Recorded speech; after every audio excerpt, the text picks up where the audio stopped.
ಬೆಂಗಳೂರಿನ ಈ multi speciality ಆಸ್ಪತ್ರೆಗೆ ಹೋಗುವ ಮೊದಲು ಎಚ್ಚರ. ಯಾರಾದರೂ ಹುಷಾರಿಲ್ಲ ಅಂತೇಳಿ ಒಂದು ವೇಳೆ ಈ ಮಲ್ಟಿ ಸ್ಪೆಷಾಲಿಟಿ ಆಸ್ಪತ್ರೆಗೆ ಯಾರಾದರೂ ಹೋಗಲಿಕ್ಕೆ ಸಿದ್ಧರಾಗಿದ್ದರೆ ಅಂಥವರು ಎಚ್ಚರ ವಹಿಸಬೇಕು. ಬೆಂಗಳೂರಿಗರೆ ಇಂತಹ ಮಲ್ಟಿ ಸ್ಪೆಷಾಲಿಟಿ ಆಸ್ಪತ್ರೆ ಅದಕ್ಕೆ ಹೋಗುವುದಕ್ಕಿಂತ ಮುಂಚೆ ಎಚ್ಚರ ವಹಿಸಿ. ಹೆಸರಿಗಷ್ಟೇ ಇದು ಮಲ್ಟಿ ಸ್ಪೆಷಾಲಿಟಿ ಆಸ್ಪತ್ರೆ, ಆದರೆ ಇಲ್ಲಿ ಒಬ್ಬ ಡಾಕ್ಟರ್ ಇಲ್ಲ. ಈ ಆಸ್ಪತ್ರೆಯಲ್ಲಿ ನಡೆಯುತ್ತೆ ಲಿಂಗ ಪತ್ತೆ, ಭ್ರೂಣ ಲಿಂಗ ಪತ್ತೆ, ಭ್ರೂಣ ಪರೀಕ್ಷೆ, ಭ್ರೂಣ ಹತ್ಯೆ, ಮೂರು ಕೂಡ ಅಪರಾಧಗಳು. KPME ಅಂದರೆ ಕರ್ನಾಟಕ ಪ್ರೈವೇಟ್ ಮೆಡಿಕಲ್ ಎಸ್ಟಾಬ್ಲಿಷ್ಮೆಂಟ್, ಯಾವುದೆಲ್ಲ ಆಸ್ಪತ್ರೆಗಳಿದ್ದಾವೆ, ಯಾವೆಲ್ಲ ಕ್ಲಿನಿಕ್ಗಳಿದ್ದಾವೆ ಎಲ್ಲವೂ ಕೂಡ KPME ಅಡಿಯಲ್ಲಿ Karnataka private medical establishment, Karnataka ಖಾಸಗಿ ವೈದ್ಯಕೀಯ ಸ್ಥಾಪನೆಗಳು ಅಂತೇಳಿ ಅವೆಲ್ಲವೂ ಕೂಡ ನೋಂದಣಿ ಆಗಿರಬೇಕು. ಆದರೆ ಈ ಮಲ್ಟಿ ಸ್ಪೆಷಾಲಿಟಿ ಆಸ್ಪತ್ರೆ KPME ಅಡಿಯಲ್ಲಿ ನೋಂದಣಿಯೂ ಆಗಿಲ್ಲ, ಇದಕ್ಕೆ ಸರ್ಕಾರದ ಪರವಾನಗಿಯೂ ಇಲ್ಲ, ಲೈಸೆನ್ಸ್ ಇಲ್ಲ, ಅಕ್ರಮವಾಗಿ ನಡೀತಾ ಇರುವಂಥ ಆಸ್ಪತ್ರೆ. ಈ ಕನ್ನಡಕದ ಡಾಕ್ಟರಿಗೆ CM ಸಿದ್ದರಾಮಯ್ಯನವರ ಹೆಸರೊಂದೇ ನಾಮಫಲ. ಯಾವ ಕಾರಣಕ್ಕೋಸ್ಕರ without permission, without licence, without registration ಈ ಆಸ್ಪತ್ರೆ ನಡೀತಾ ಇದೆ ಅಂತ ಹೇಳಿದ್ರೆ ಕಾರಣ ಒಂದೇ, ಮುಖ್ಯಮಂತ್ರಿ ಸಿದ್ದರಾಮಯ್ಯನವರ ಆಪ್ತ ಎನ್ನುವಂತಹ ಕಾರಣಕ್ಕೋಸ್ಕರ. ಸಿದ್ದರಾಮಯ್ಯ ಜೊತೆ ಫೋಟೋ ತೆಗೆಸಿಕೊಂಡಿರುವುದೇ ಈ ಆಸ್ಪತ್ರೆಗಿರುವಂಥ ಏಕೈಕ ಸರ್ಟಿಫಿಕೇಟ್, ಅದೇ ಈ ಆಸ್ಪತ್ರೆಯ ಪರ್ಮಿಷನ್. ಇದು ಬೆಂಗಳೂರಿನ ವಿಜಯನಗರದಲ್ಲಿರುವಂತಹ ಸಿರಿ ಮಲ್ಟಿ ಸ್ಪೆಷಾಲಿಟಿ ಆಸ್ಪತ್ರೆಯ ಕತೆ ನೀವು ಫೋಟೋದಲ್ಲಿ ನೋಡ್ತಾ ಇದ್ದೀರಿ. ಸಿರಿ ಮಲ್ಟಿ ಸ್ಪೆಷಾಲಿಟಿ ಆಸ್ಪತ್ರೆಯನ್ನು ಹೊರಗಡೆಯಿಂದ ನೋಡಿದಾಗ ಅದ್ಭುತ ಅಂತ ಅನಿಸ್ಬೋದು, ಸೂಪರ್ ಸ್ಪೆಷಾಲಿಟಿ ಆಸ್ಪತ್ರೆ ಅಂತ ಅನ್ನಿಸಬಹುದು.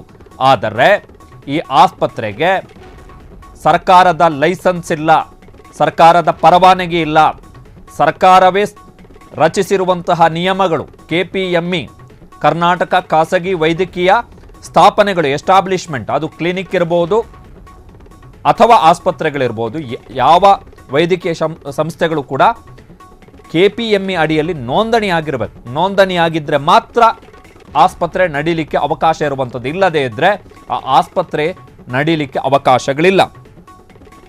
ಆದರೂ ಕೂಡ ವಿಜಯನಗರದಂತಹ ಪ್ರದೇಶದಲ್ಲಿ ಇಂಥದ್ದೊಂದು ಆಸ್ಪತ್ರೆ ಜಗಜ್ಜಾಹೀರಾಗಿ ಬಹಿರಂಗವಾಗಿ ನಡೀತಾ ಇದೆ ಅಂತ ಹೇಳಿದ್ರೆ ಅದಕ್ಕೆ ಕಾರಣ ಏನು ಅಂತ ಹೇಳಿದ್ರೆ ಈ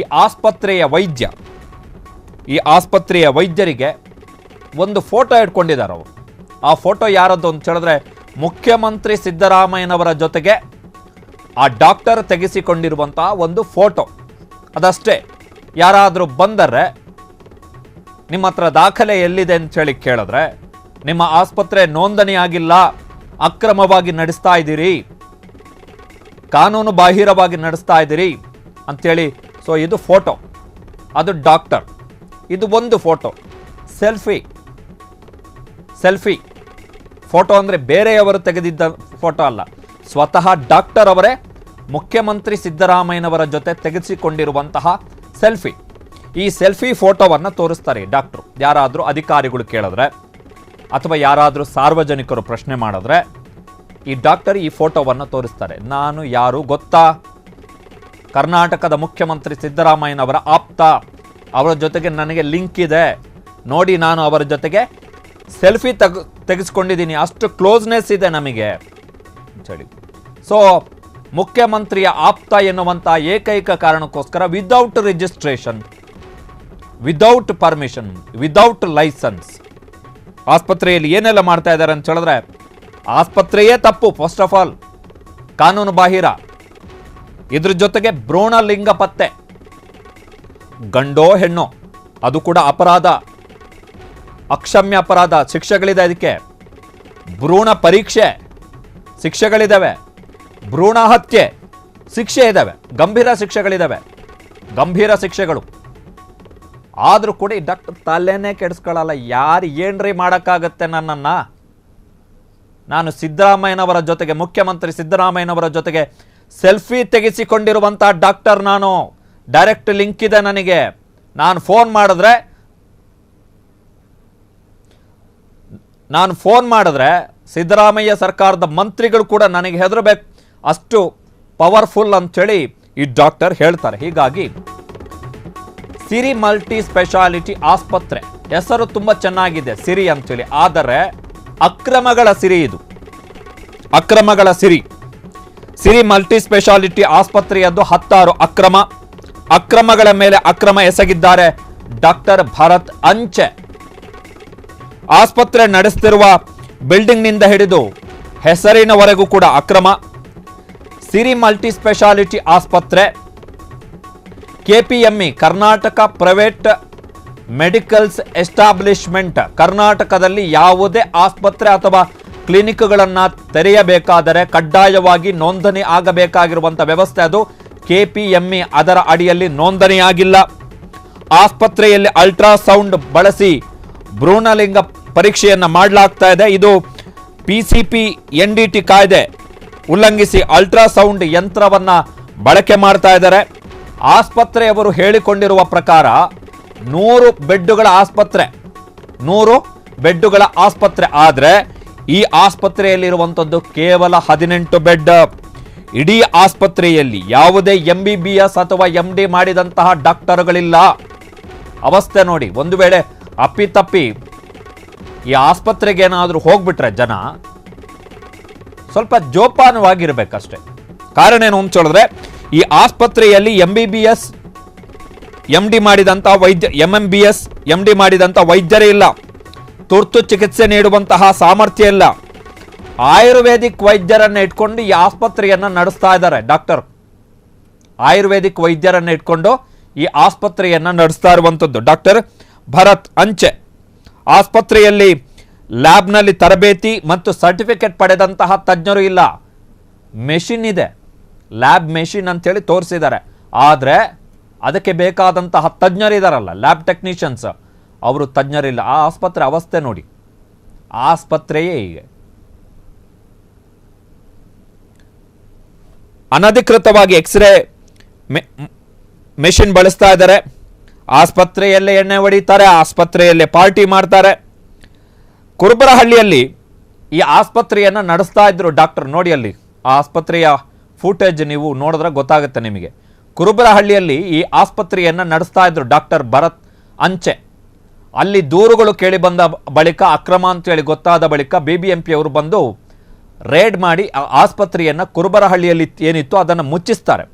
ಅದಾದ ಬಳಿಕ ಭರತ್ ಅಂಚೆ ಕುರುಬರಹಳ್ಳಿಯಿಂದ ವಿಜಯನಗರಕ್ಕೆ ತಮ್ಮ ಆಸ್ಪತ್ರೆಯನ್ನು ಶಿಫ್ಟ್ ಮಾಡ್ತಾರೆ. ನೋಡಿ, ಮೆಡಿಕಲ್ ವೇಸ್ಟೇಜ್ ಹಾಕಿರುವಂತಹ ದೃಶ್ಯ ಅದು. ಮೆಡಿಕಲ್ ವೇಸ್ಟೇಜನ್ನು ಹೇಗೆ ವಿಲೇವಾರಿ ಮಾಡಬೇಕು ಅಂತೇಳಿ ಅತ್ಯಂತ ಕಟ್ಟುನಿಟ್ಟಾದ ನಿಯಮಗಳಿದೆ.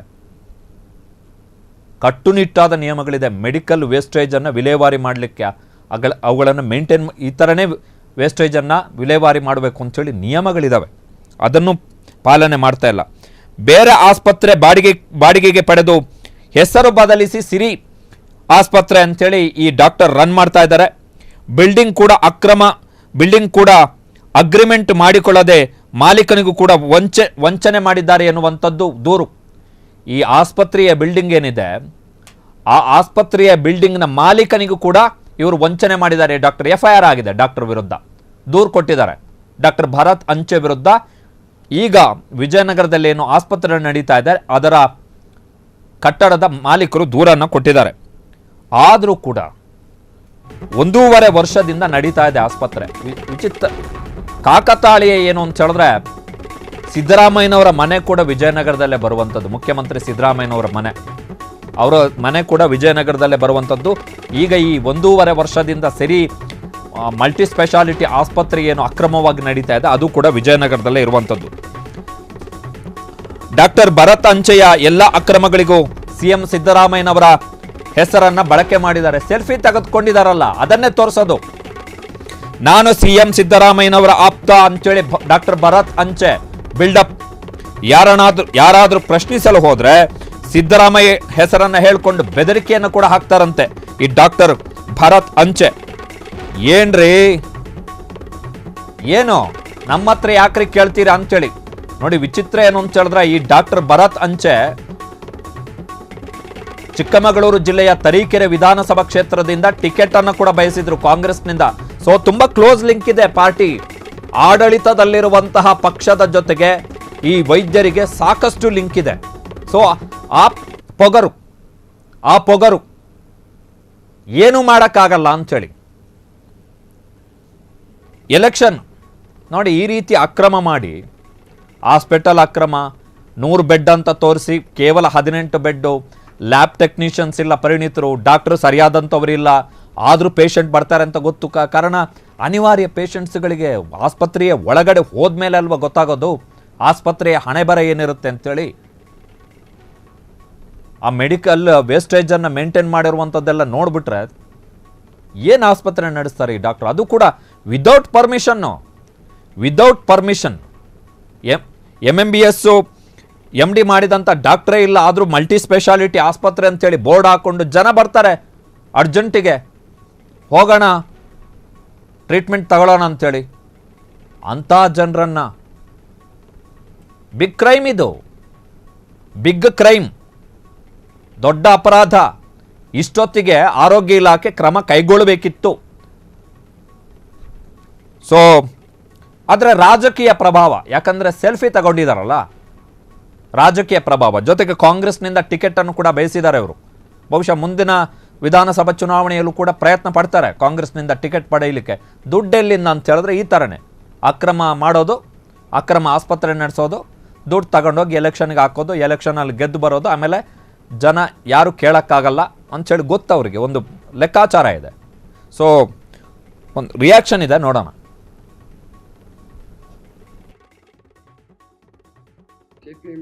ರಿಜಿಸ್ಟ್ರೇಷನ್ ಇಲ್ಲ ಅಂತಾರೆ, ಮತ್ತೆ ಭ್ರೂಣ ಹತ್ಯೆ ಮಾಡ್ತಾರೆ ಅಂತಾರೆ, ಲಿಂಗ ಪತ್ತೆ ಮಾಡ್ತಾರೆ ಅಂತಾರೆ, ಅದ್ರ ಬಗ್ಗೆ. ಸೊ ಇದ್ರ ಬಗ್ಗೆ ನಾನು ಏನ್ ಹೇಳ್ತೀನಿ ಅನ್ನೋದಾದ್ರೆ, ಇವಾಗ ಏನು ನನ್ನ ಹತ್ರ ಹಾಸ್ಪಿಟ್ಲ್ ತಗೊಂಡಾದ್ಮೇಲೆ RR ಹಾಸ್ಪಿಟಲ್ ಅಂತ ನಡೆಸ್ತಾ ಇದ್ರಲ್ಲ, ಸೊ ಇದ್ದಕ್ಕಿದ್ದಾಗೆ ಒಂದಿನ ನಾನು ನೋಡಿದಾಗ ಸಿರಿ ಮಲ್ಟಿ ಸ್ಪೆಷಾಲಿಟಿ ಹಾಸ್ಪಿಟಲ್ ಅಂತ ಆಗಿರುತ್ತೆ. ನಾನು ಕ್ವಶನ್ ಮಾಡ್ತೀನಿ, ಏನಕ್ಕೆ ಈ ತರ ಮಾಡ್ಕೊಂಡಿದ್ದೀರಾ ಅಂತ ಹೇಳಿದಾಗ, ಇದನ್ನ ಬಿಲ್ಡಿಂಗ್ ಓನರ್ ಕೂಡ ನನಗೆ ಕಾಲ್ ಮಾಡಿ ಹೇಳ್ತಾರೆ, ಇಲ್ಲ ಇದೇನೇ ನೋಡಿ ಸಿರಿ ಮಲ್ಟಿ ಸ್ಪೆಷಾಲಿಟಿ ಹಾಸ್ಪಿಟಲ್ ಅಂತ ನಡೀತಾ ಇದೆ, ನಾನು ಕೊಟ್ಟಿದ್ದ RR ಹಾಸ್ಪಿಟ್ಲಿಗೆ ಅಂತ ಹೇಳಿ. ಸೊ ನಾನು ಅನ್ಕೊಂಡೆ ಏನಕ್ಕಾಗಿದೆ ಅನ್ನೋದು ಗೊತ್ತಿಲ್ಲದೇನೆ ನಾನು ಒಂದ್ಸಲ ಹೋಗಿ ಕೇಳಿದಾಗ, ಫಸ್ಟ್ ನನ್ನ ಮೇಲೆ ನಾನು ದುಡ್ಡು ಕೊಟ್ಟಿದ್ದೀನಿ, ನನ್ನ ಇಷ್ಟ, ಈ ತರ ಮಾಡ್ತೀನಿ, ಏನೇನೋ ಬ್ಯಾಡ್ ಲ್ಯಾಂಗ್ವೇಜ್ ಎಲ್ಲ ಯೂಸ್ ಮಾಡ್ಕೊಂಡು ಶುರು ಮಾಡ್ತಾರೆ, ದಬ್ಬಾಳಿಕೆ ಯೂಸ್ ಮಾಡ್ಕೊಂಡು. ಸರಿ ಅಂತ ಬಂದ್ಬಿಟ್ಟು ನಾನು ಕೂತ್ಕೊಂಡು ಓನರ್ ಎಲ್ಲ ಮಾತಾಡಿದಾಗ ಸರಿ ಅಂದ್ಬಿಟ್ಟು ರಿಕ್ವೆಸ್ಟ್ ಮಾಡ್ಕೊಂತೀವಿ, ಈ ಥರದ್ದೆಲ್ಲ ಮಾಡೋದು ತಪ್ಪು, ತೆಗ್ಬಿಡಿ, RR ಅಂತ ಮಾಡ್ಕೊಂಡೋಗಿ ನಾನು ಕೂಡ ಪರ್ಮಿಷನ್ ಕೊಡ್ತೀನಿ ಅಂತೆಲ್ಲ ಹೇಳಿ ಈ ತರ ನಡ್ಕೊಂಡು ಹೋಗ್ಬೇಕಾದ್ರೆ ಏನ್ ಮಾಡ್ತಾರೆ, ಏನ್ ಹೇಳಿದ್ರು ಸರಿ ಆಯ್ತು, ಇನ್ಮೇಲೆ ದುಡ್ಡು ಕೊಟ್ಬಿಟ್ಟು ಇನ್ನೊಂದು ತಿಂಗಳಲ್ಲಿ ನಾನು ಹೆಸರು ಮಾಡ್ಕೊಂತೀನಿ ಅಂತ ಹೇಳಿ ಹೀಗೆ ನಮಗೆ 1 ವರ್ಷಗಳ ಕಾಲ ಆಟ ಆಡ್ಸ್ಕೊಂಡ್ ಬರ್ತಾರೆ. ಇದರಲ್ಲಿ ನಮ್ದು ಹೆಸರು ಚೇಂಜ್ ಮಾಡಿ ಸಿರಿ ಮಲ್ಟಿ ಸ್ಪೆಷಾಲಿಟಿ ಅಂತ ಹಾಕೊಂಡಾದ್ಮೇಲೆ ಅದನ್ನ ಅಗ್ರಿಮೆಂಟ್ NOC ಓನರು ಕೂಡ ಕೊಡ್ದೇನೆ, ನಾನು ಕೂಡ ಕೊಡ್ದೇನೆ, ಅವರು ಹಾಸ್ಪಿಟ್ಲೇ ನಡೆಸೋಗಿಲ್ಲ ಫಸ್ಟ್ ಆಫ್ ಆಲ್. ಸೊ ಹಂಗಾಗಿ ಅವ್ರಿಗೆ ಯಾವುದೇ ರೀತಿ KPMA ಸರ್ಟಿಫಿಕೇಟ್ಸ್ ಇಲ್ಲ, ಪೊಲ್ಯೂಷನ್ ಬೋರ್ಡ್ ಸರ್ಟಿಫಿಕೇಟ್ಸ್ ಇಲ್ಲ, ಬಯೋಮೆಡಿಕಲ್ ಇಲ್ಲ, ಫೈರ್ದು ಕೂಡ ಸರ್ಟಿಫಿಕೇಟ್ಸ್ ತಗೊಂಡಿಲ್ಲ, ಮತ್ತೆ ವಿತೌಟ್ PCPNDT ಸರ್ಟಿಫಿಕೇಟ್ ಇಲ್ದೇನೆ ಸ್ಕ್ಯಾನಿಂಗ್ ಮಿಷಿನ್ ತಂದಿಟ್ಟಿರ್ತಾರೆ. ಅವಾಗ ನಮ್ಗೆ ಭಯ ಆಗತ್ತೆ, ಏನಂತ ಹೇಳಿದ್ರೆ ಇದು ನಾನ್ ಬೇಲಬಲ್ ಕೇಸ್ ಅಂತ ಹೇಳಿ. ಅವಾಗ ನಾವು ಓನರ್ ಎಲ್ಲ ಮಾತಾಡ್ಕೊಂಡು ಕಂಪ್ಲೀಟ್ ಅಗ್ರಿಮೆಂಟ್ಸ್ ಎಲ್ಲ ಕ್ಲೋಸ್ ಮಾಡ್ಕೊಂಡು ಎಲ್ಲಾ ಡಿಪಾರ್ಟ್ಮೆಂಟ್ಗೂ ಕೂಡ ಕಂಪ್ಲೇಂಟ್ ಕೊಡ್ತೀವಿ. ಸತತ ಒಂದು 4 ತಿಂಗಳಿಂದ ನಾವು ಎಲ್ಲಾ ಡಿಪಾರ್ಟ್ಮೆಂಟ್ಗೂ ಕಂಪ್ಲೇಂಟ್ ಕೊಟ್ಕೊಂಡು ಬಂದಿದೀವಿ. ಇವಾಗ ನಮಗೆ ಪೊಲ್ಯೂಷನ್ ಬೋರ್ಡ್ ಇಂದ ನಾವು ಬಂದು ಇನ್ಸ್ಪೆಕ್ಷನ್ ಮಾಡಿ ಇನ್ನೊಂದು ವಾರದಲ್ಲಿ ನಾವು ವಿತೌಟ್ ನೋಟಿಸ್ ಕ್ಲೋಸ್ ಮಾಡ್ತೀವಿ ಅಂತ ಅವರು ಕೂಡ ಭರವಸೆ ಕೊಟ್ಟಿದ್ದಾರೆ. ಇದೇ ತರ ಅವರು ಹಾಸ್ಪಿಟಲ್ನಲ್ಲಿ ಅನೈತಿಕ ಚಟುವಟಿಕೆ ಅಂದ್ರೆ ಒಂದು ಹುಡುಗ ಒಂದು ಹುಡುಗಿ ಸಿಸ್ಟರ್ಸ್ ಬ್ರದರ್ಸ್ ಏನಿದ್ದಾರೆ ಮೇಲ್ಗಡೆ ಟೆರೆಸ್ ಅಲ್ಲಿ ಒಂದೇ ರೂಮ್ ಕೊಟ್ಟಿದ್ದಾರೆ, ಅದು ಒಂದೇ ಅಟ್ಯಾಚ್ ಟಾಯ್ಲೆಟ್. ಅಲ್ಲಿ ಅವರೆಲ್ಲರೂ ಕೂಡ ಔಟ್ಸೈಡರ್ಸ್, ಯಾರು ಕೂಡ ಕರ್ನಾಟಕದವರು ಅಲ್ಲ, ಮತ್ತೆ ಅವ್ರ ಹತ್ರ ಸರ್ಟಿಫಿಕೇಟ್ ಇದೆಯಲ್ಲ ಅನ್ನೋದು ಗೊತ್ತಿಲ್ಲ. ಮತ್ತೆ ಮೆಡಿಕಲ್ ಶಾಪ್ ಅಲ್ಲಿ ಹೋದ್ರೆ QPಗಳಿಲ್ಲ, ಲೈಸೆನ್ಸ್ ಇಲ್ಲ, ಅದನ್ನು ಕೂಡ 10th ಫೇಲ್ ಹುಡುಗ, ಅವನು ಮೆಡಿಸಿನ್ಸ್ ಕೊಡ್ತಾ ಇರ್ತಾನೆ. ಇನ್ನ ಎಮರ್ಜೆನ್ಸಿ ಅಂತ ಒಳಗಡೆ ಹೋಗ್ತೀವಿ ಅಂದ್ರೆ ನಾವು ಯಾರಾದ್ರೂ ಪೇಷಂಟ್ ಕರ್ಕೊಂಡು ನೋಡೋದಿಕ್ಕೆ ಎಮರ್ಜೆನ್ಸಿ ಡಾಕ್ಟರ್ಸ್ ಇರಲ್ಲ, ಆ ಡಾಕ್ಟರ್ಸ್ ಇಲ್ದೇನೆ ಆಯುರ್ವೇದಿಕ್ ಡಾಕ್ಟರ್ಸ್ ನೋಡೋದು, ಟ್ರೀಟ್ ಮಾಡೋದು. ಅವ್ರದ್ದು ನೋಡಿ ಅವ್ರು ಹಿಂಗಿದೆ ಅಂತ ಕನ್ಸಿಡರ್ ಮಾಡಾದ್ಮೇಲೆ, ಅವ್ರು ಅಪ್ಡೇಟ್ ಮಾಡಾದ್ಮೇಲೆ ಟ್ರೀಟ್ಮೆಂಟ್ ಹೇಳ್ತಾರೆ, ಅದಾದ್ಮೇಲೆ ಇವ್ರು ಟ್ರೀಟ್ಮೆಂಟ್ ಕೊಡೋದು. ಈ ತರದೆಲ್ಲ ಕಂಪ್ಲೇಂಟ್ಸ್ ನನಗೆ ಬಂದ್ಮೇಲೆ ತುಂಬಾ ಸೀರಿಯಸ್ ಆಗಿ ನಾವ್ ಏನೇನು ಕಾನೂನು ಕ್ರಮ ತಗೊಬೇಕು, ಎಲ್ಲಾ ಕಡೆ ಯಾವ್ಯಾವ ಡಿಪಾರ್ಟ್ಮೆಂಟ್ ಕಂಪ್ಲೇಂಟ್ ಕೊಡ್ಬೇಕು, ಎಲ್ಲಾ ಕಡೆ ಕಂಪ್ಲೇಂಟ್ ನ ಮಾಡಿರ್ತೀವಿ. ಸೊ ಇದ್ರ ಬಗ್ಗೆ ನಮ್ಮ ಜೊತೆ ಮಾತಾಡಲಿಕ್ಕೆ ನಮ್ಮ ಪ್ರತಿನಿಧಿ ಶರತ್ ಶರ್ಮಾ ಕಲಗಾರ್ ಅವರು ಇದ್ದಾರೆ. ಶರತ್, ಹೇಳಿ. ಕಣ್ಣಿಗೆ ಕಾಣುತ್ತೆ, ವಿಜಯನಗರದ ಬೀದಿಯಲ್ಲಿ ಈ ಆಸ್ಪತ್ರೆ ಕಣ್ಣಿಗೆ ಎದ್ದು ಕಾಣುತ್ತೆ, ಆದರೂ ಕೂಡ 1.5 ವರ್ಷದಿಂದ ಅಕ್ರಮವಾಗಿ ನಡೀತಾ ಇದೆ, ವಿದೌಟ್ ಲೈಸೆನ್ಸ್, ವಿದೌಟ್ ರಿಜಿಸ್ಟ್ರೇಷನ್ನು, ಇಷ್ಟೆಲ್ಲ ಅಕ್ರಮ ಇದೆ. ಅವರು ದೂರದಾರರು ಹೇಳ್ತಿರುವಂಥ ಮಾಹಿತಿಗಳ ಪ್ರಕಾರ ಈ ಆಸ್ಪತ್ರೆಗೆ ಹೋದವರು ವಾಪಸ್ ಬರ್ಲಿಕ್ಕೆ ಸಾಧ್ಯನೇ ಇಲ್ಲ. ಹೌದು ಅಕ್ಷಯ್, ಏನಂದ್ರೆ ಒಂದು KPME ರಿಜಿಸ್ಟ್ರೇಷನ್ ಇಲ್ಲ. RR ಅಂತ ಮುಂಚೆ ಒಂದು ಆಸ್ಪತ್ರೆ ಇತ್ತು, RR ಮಲ್ಟಿ ಸ್ಪೆಷಾಲಿಟಿ ಹಾಸ್ಪಿಟಲ್ ನ ಇವರು ತಗೋತೀನಿ ಅಂತ 2,40,00,000 ಅಂತ ಹೇಳ್ತಾರೆ. ಆದ್ರೆ ದುಡ್ಡನ್ನು ಕೂಡ ಕಂಪ್ಲೀಟ್ ಆಗಿ ಕೊಟ್ಟಿಲ್ಲ, ಬಿಲ್ಡಿಂಗ್ ರೆಂಟ್ ಕೂಡ ಕೊಡ್ತಾ ಇಲ್ಲ. ಜೊತೆಗೆ RR ಹಾಸ್ಪಿಟಲ್ ಅವರು ಈ ಫೆಬ್ರವರಿಯಲ್ಲೇ ಕ್ಯಾನ್ಸಲ್ ಮಾಡ್ಕೊಂಡಿದ್ದಾರೆ, ನಮ್ಮ KPME ನಂಬರ್ನ ನೀವು ಬಳಸುವಂಗಿಲ್ಲ ಅಂತ. ಆ ಎಲ್ಲ ದಾಖಲೆಗಳು ಕೂಡ ಫ್ರೀಡಮ್ ಟಿವಿಯಲ್ಲಿದೆ. ಈ ವ್ಯಕ್ತಿ ಡಾಕ್ಟರ್ ಭರತ್ ಅಂಚೆ ಕಾಂಗ್ರೆಸ್ನಿಂದ ತರೀಕೆರೆ ಟಿಕೆಟ್ ಟ್ರೈ ಮಾಡ್ತಾ ಇದ್ದಾರೆ, ಅಲ್ಲಿಯ ಅಭ್ಯರ್ಥಿ ಆಗೋದಕ್ಕೆ ಎಲ್ಲಾ ರೀತಿಯಂತ ಪ್ರಯತ್ನವನ್ನ ಮಾಡ್ತಾ ಇದ್ದಾರೆ.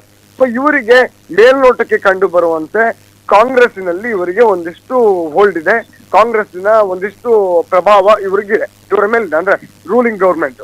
ಜೊತೆಗೆ ಲಿಂಗ ಪತ್ತೆ ಮಾಡುವ ಮೆಷಿನ್ನೇ ಇವರು ಇಡುವಂಗಿಲ್ಲ, ಲಿಂಗ ಪತ್ತೆ ಮಾಡುವಂತ ಮೆಷಿನ್ ಇಟ್ಕೊಂಡಿದ್ದಾರೆ. ಇದು ಇಲ್ಲಿಗಲ್ ಒಂದೇ ಅಲ್ಲ, ಇದು ನಾನ್ ಬೇಲೇಬಲ್ ಕ್ರಿಮಿನಲ್ ಪ್ರಕರಣ ಆಗತ್ತೆ. ಅಷ್ಟಾದ್ರೂ ಕೂಡ ಅವ್ರು ಇಟ್ಕೊಂಡಿದ್ದಾರೆ. ಜೊತೆಗೆ ಭ್ರೂಣ ಹತ್ಯೆ ಕೂಡ ಮಾಡ್ತಾರೆ ಅನ್ನುವಂತ ಆರೋಪ ಕೂಡ ಕೇಳಿ ಬರ್ತಾ ಇದೆ. ನೀವು KPME ರಿಜಿಸ್ಟ್ರೇಷನ್ ಇಲ್ಲದೆ ಯಾವುದೇ ಒಂದು ಸಣ್ಣ ಒಂದು ಫಿಸಿಯೋಥೆರಪಿಯನ್ನು ಕೂಡ ಮಾಡೋಂಗಿಲ್ಲ ನೀವು. ಇವರು ಮಲ್ಟಿ ಸ್ಪೆಷಾಲಿಟಿ ಅಂತ ಹೇಳ್ತಾ ಇದ್ದಾರೆ. ಫಾರ್ಮಸಿಯಲ್ಲಿರೋನು 10ನೇ ಕ್ಲಾಸ್ ಫೇಲ್ ಆಗಿರೋ ಹುಡುಗ ಫಾರ್ಮಸಿಸ್ಟ್ ಅಲ್ಲ, ಸ್ಕ್ಯಾನಿಂಗ್ ಇಲ್ಲ, ಬ್ಲಡ್ ರಿಪೋರ್ಟ್ ಇಲ್ಲ, ಲ್ಯಾಬ್ ಇಲ್ಲ, ಹೀಗೆ ಏನೂ ಇಲ್ಲದೆ ಇದ್ದಾಗ ಇವ್ರು ಹೇಗೆ ಮಲ್ಟಿ ಸ್ಪೆಷಾಲಿಟಿ ಅಂತ ಕ್ಲೈಮ್ ಮಾಡ್ತಾರೆ ಅನ್ನೋದು ಫಸ್ಟ್ ಪ್ರಶ್ನೆ. ಅದಾದ ನಂತರದಲ್ಲಿ ಇನ್ನೊಂದು ಗಂಭೀರವಾದ ಪ್ರಶ್ನೆ ಅಂತಂದ್ರೆ, ಈಗ ನೀವು ಮಲ್ಟಿ ಸ್ಪೆಷಾಲಿಟಿ ಅಂತ ಕ್ಲೇಮ್ ಮಾಡಿದಾಗ ನಿಮ್ಮ ಡಾಕ್ಟರ್ಗಳು ಎಷ್ಟು ಜನ ಇದ್ದಾರೆ? ಇರೋದು ಇವರೊಬ್ಬರೇ ಜನರಲ್ ಸರ್ಜನ್, ಡಾಕ್ಟರ್ ಭರತ್ ಅಂಚೆ ಅವರು ಜನರಲ್ ಸರ್ಜನ್, ಅದರಲ್ಲಿ ಡೌಟ್ ಇಲ್ಲ. ನಾನು ಮಾತನಾಡಿದಾಗ ಅವ್ರು ಏನ್ ಹೇಳ್ತಾರೆ ಅಂತಂದ್ರೆ, ನಾನೊಬ್ಬನೇ ಎಲ್ಲಾ ಪೇಷಂಟ್ಗಳನ್ನು ಟ್ರೀಟ್ ಮಾಡ್ತೀನಿ ಅಂತ. ಇವರೊಬ್ಬರೇ ಎಲ್ಲಾ ಪೇಷಂಟ್ಗಳನ್ನು ಟ್ರೀಟ್ ಮಾಡಿದ್ದಾರೆ, ಮಲ್ಟಿ ಸ್ಪೆಷಾಲಿಟಿ ಅಂತ ಕರೆಯಕ್ಕಾಗತ್ತಾ? ಡಾಕ್ಟರ್ ಸಹನಾ ಅಂತ ಆಯುರ್ವೇದಿಕ್ ಡಿಗ್ರಿ ಹೋಲ್ಡರ್ ಒಬ್ರು ಟ್ರೀಟ್ಮೆಂಟ್ ಕೊಡ್ತಾರಲ್ಲಿ, ಅವ್ರಿಗೂ ಅಲೋಪತಿಗೂ ಸಂಬಂಧ ಇಲ್ಲ. ಇವೆಲ್ಲವೂ ಕೂಡ ಅನಧಿಕೃತವಾಗಿ ಮತ್ತು ಇಲ್ಲಿಗಲ್ ಆಗಿ ಮಾಡ್ತಾ ಇದ್ದಾರೆ. ಇವರನ್ನ ಕಡಿವಾಣ ಹಾಕುವಂತಹ ಕೆಲಸಗಳನ್ನ ಸರ್ಕಾರ ಮಾಡಬೇಕು, ಹೆಲ್ತ್ ಡಿಪಾರ್ಟ್ಮೆಂಟ್ ಮಾಡಬೇಕು. ಇಲ್ಲದಿದ್ದಲ್ಲಿ ನೂರಾರು ಪ್ರಾಣಗಳು ಬಲಿ ಆಗ್ತವೆ. ಈ ಬಲಿ ಆಗೋದಕ್ಕೆ ನಿಲ್ಸ್ಬೇಕು ಅಂತಂದ್ರೆ ಸರ್ಕಾರ ಏನಾದ್ರೂ ಸರಿಯಾದ ಕ್ರಮವನ್ನ ತೆಗೆದುಕೊಳ್ಬೇಕಾಗತ್ತೆ. ಈಗಾಗಲೇ DHO ಅವರ ಗಮನಕ್ಕೂ ಕೂಡ ಹೋಗಿದೆ, ಅವರು ಇದ್ರ ಮೇಲೆ ಕ್ರಮ ಕೈಗೊಳ್ತೀವಿ ಅಂತ ಕೂಡ ಫ್ರೀಡಮ್ ಟಿವಿಗೆ ಏನು ಅವ್ರು ಹೇಳಿದ್ದಾರೆ, ಭರವಸೆ ಕೊಟ್ಟಿದ್ದಾರೆ. ಓಕೆ, ಥ್ಯಾಂಕ್ ಯು ಶರತ್ ತಮ್ಮೆಲ್ಲ ಮಾಹಿತಿಗಾಗಿ. ಸೊ ಇದು ಯಾಕೆ ಈ ಡಾಕ್ಟರಿಗೆ ಇಷ್ಟು ಧೈರ್ಯ ಅಂತ ಹೇಳಿದ್ರೆ, ಮುಖ್ಯಮಂತ್ರಿಯ ಜೊತೆಗೆ ನೇರವಾದಂತಹ ಸಂಪರ್ಕ ಇದೆ. ಕಾಂಗ್ರೆಸ್ನ ಟಿಕೆಟ್ ಆಕಾಂಕ್ಷಿ, ಮುಂದೆ MLA ಆಗ್ತೀನಿ, ಹಾಗಾಗಿ ನನ್ನನ್ನೇ ಯಾರು ಮುಟ್ಟಲ್ಲ, ಯಾವ ಅಧಿಕಾರಿಗಳು ಮುಟ್ಟಲ್ಲ, ಯಾರು ಏನು ಮಾಡೋಕ್ಕಾಗಲ್ಲ ಅಂತೇಳಿ ಮಲ್ಟಿ ಸ್ಪೆಷಾಲಿಟಿ ಆಸ್ಪತ್ರೆ ಒಳಗಡೆ ಅಕ್ರಮಗಳ ಪಟ್ಟಿ ನೋಡಿದ್ರೆ ಈ ಆಸ್ಪತ್ರೆಯನ್ನು ಇಷ್ಟೊತ್ತಿಗೆ ಮುಚ್ಚಿಸಬೇಕಿತ್ತು. ಬಟ್ 1.5 ವರ್ಷ ಕಾಂಗ್ರೆಸ್ ಸರ್ಕಾರ ಅಧಿಕಾರಕ್ಕೆ ಬಂದ ಬಳಿಕ ವಿಜಯನಗರದಲ್ಲಿ ರೀಓಪನ್ ಆಗಿರುವಂಥ ಆಸ್ಪತ್ರೆ ಬೇರೆ ಕಡೆ ಮುಚ್ಚಾಕಿದ್ರು, ಅದನ್ನು ಇಲ್ಲಿ ತಂದು ರೀಓಪನ್ ಮಾಡಿದ್ರು ಕಾಂಗ್ರೆಸ್ ಗೌರ್ಮೆಂಟ್ ಬಂದ ಬಳಿಕ. ನೋಡೋಣ ಏನ್ ಆಕ್ಷನ್ ತಗೋತಾರೆ ಅಂತೇಳಿ. ಕ್ಷಣ ಕ್ಷಣದ ಸುದ್ದಿಗಳಿಗಾಗಿ ಫ್ರೀಡಮ್ ಟಿವಿ ಸಬ್ಸ್ಕ್ರೈಬ್ ಮಾಡಿ, ಲೈಕ್ ಮಾಡಿ ಹಾಗೂ ಫಾಲೋ ಮಾಡಿ. ಹೊಸ ಸುದ್ದಿಗಳ ನೋಟಿಫಿಕೇಶನ್ಗಾಗಿ ಬೆಲ್ ಐಕಾನ್ ಮೇಲೆ ಕ್ಲಿಕ್ ಮಾಡಿ.